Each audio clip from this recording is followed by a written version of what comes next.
Yamaha Novo, ang isyo, nagsisira ng battery. Laging nalolobat, tapos katagalan nasisira na. Yan. Ang ginawa natin mga kamekaniko, ginamitan natin ng liwan na regulator. Yan.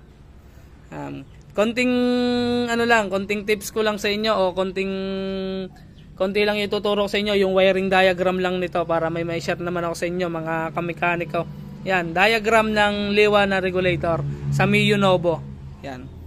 Una sa lahat, ang una niyong pupuntahan yung wiring ng stator, ito 'yon. Yan. Ang wiring ng stator ay meron siyang white, yellow, red. Yellow, red, yan. Tapos black. Hindi na natin ginamit yung kulay yellow, yan. Hindi na natin ginamit. Ang ginamit na lang natin yung white and black. Ngayon, yung white and black na yan, pinutol ko siya.